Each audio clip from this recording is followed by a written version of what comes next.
রাজ্যে পালাবদলের পর বাংলায় শিল্পের স্বপ্ন, হাল ফেরাতে তৎপর বিজেপি সরকার। পালাবদলের বাংলায় শিল্প মহলেও ভয় আউট, ভরসা ইন। জমি নীতির একটা নিয়ে আসা প্রয়োজন আছে, আমাদের ডেটা পলিসির প্রয়োজন আছে। আধুনিক পৃথিবীতে আমরা যদি ইনভেস্টমেন্ট চাই, আমরা যদি এখানে বাণিজ্য বাড়াতে চাই, আমরা নতুন কর্মসংস্থানের সুযোগ সৃষ্টি করতে চাই, তাহলে আমাদের কিছু নীতিগত পরিবর্তন এবং নতুন নীতি নিয়ে আসতে হবে। সেটা আগামী 100 দিনের মধ্যে শুভেন্দু অধিকারীর নেতৃত্বে যে পশ্চিমবঙ্গের রাজ্য সরকার চলেছে, সেই সরকার করে দেখাবে।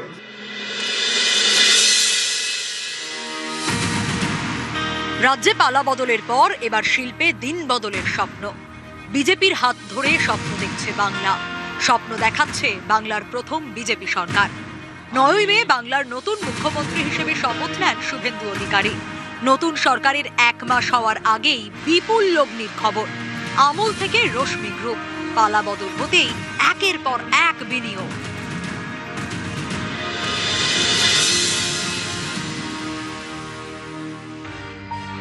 আমুল ভারতীয় সংস্থা, দেশে সবথেকে বেশি দুধ উৎপাদন করে আমুল।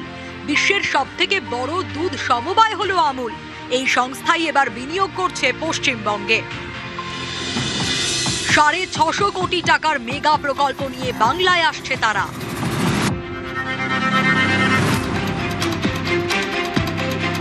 আমুল 650 কোটি টাকা বিনিয়োগ করছে। এটা বহু শয় হাজার কোটি টাকার বিনিয়োগ বাংলায় হবে। আমরা আশাবাদী, শুধু তাই নয়, যাতে বাংলার ছেলে মেয়েরা যার যা যোগ্যতা অনুযায়ী তারা কাজ পেতে পারে, চাকরি করতে পারে। এবং এখানে সেটা তো শিল্প না হলে হবে না।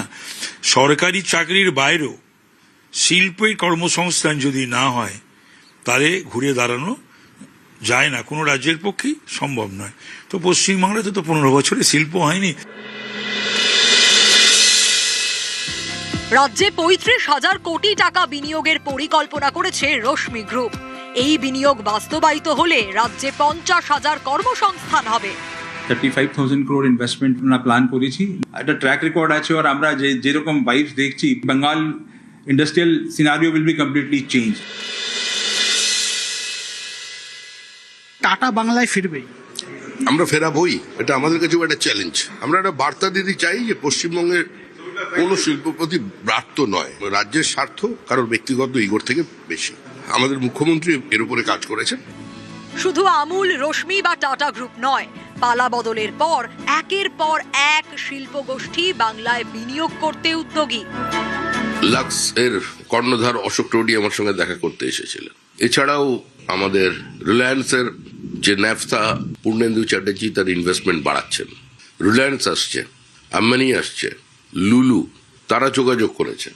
সেমিকন্ডাক্টর ইন্ডাস্ট্রিতে ইনভেস্টমেন্টের জন্য মানুষ আসছেন, এআইতে ইনভেস্ট করবার জন্য মানুষ আসছেন, মাইনিং ইনভেস্ট করবার জন্য মানুষ আসছেন। এরপর অশোকনগর ওয়াইল্ডফিল্ড, ম্যাঙ্গানিজ ওর, পুরুলিয়ায় rare earth mineral, economic activities এখানে বাড়বে।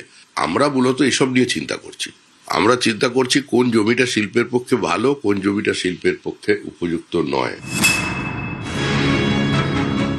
পশ্চিমবঙ্গ একসময় এখানে ছিল শিল্পের রমরমা, বড় বড় কলকারখানা, হাতে কাজ, পেটে ভাত।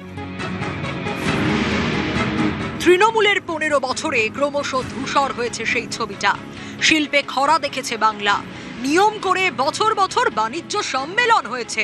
বেঙ্গল গ্লোবাল বিজনেস সামিটে ভুরি ভুরি প্রতিশ্রুতি এসেছে, কিন্তু রাজ্যে ভারী শিল্প আসেনি। উল্টে একের পর এক কারখানার ঝাঁপ বন্ধ হয়েছে। বারবার বাধা হয়ে দাঁড়িয়েছে রাজ্য সরকারের জমি নীতি, তোলাবাজি, সিন্ডিকেট রাজ। শিল্প না আসায় ক্রমশ পিছিয়েছে পশ্চিমবঙ্গ। কর্মসংস্থান না হওয়ায় রাজ্য ছেড়েছে যুব সমাজের একাংশ। ফলে যে পশ্চিমবঙ্গ একসময় জিডিপিতে দেশের মধ্যে প্রথম সারিতে ছিল, এখন তা তলানিতে। ঘরে কাজ নেই, পেটে ভাত নেই। এই পরিস্থিতিতে পশ্চিমবঙ্গে পালা বদল, ক্ষমতায় বিজেপি। শিল্পের হাল ফেরার আশায় রাজ্যবাসীর আশা পূরণে তৎপর বিজেপিও। সমস্ত প্রাইভেট কোম্পানি এদের অত্যাচারে পালিয়ে গেছেন। আমার কাছে আসছে ফোন দুবাই থেকে, লন্ডন থেকে, সিঙ্গাপুর থেকে, দিল্লি থেকে, মুম্বাই থেকে, সব জায়গাতে তারা এখানে এসে করতে চান। আমি বললাম যে আমরা একটু সরকারটা ঠিক করে নিই, আপনাদের কাজ করার অনুকূলতা তৈরি করি, তারপরে আপনারা আসবেন। বিশাল জায়গা, সম্ভাবনা আছে। নিউজ 18 বাংলা।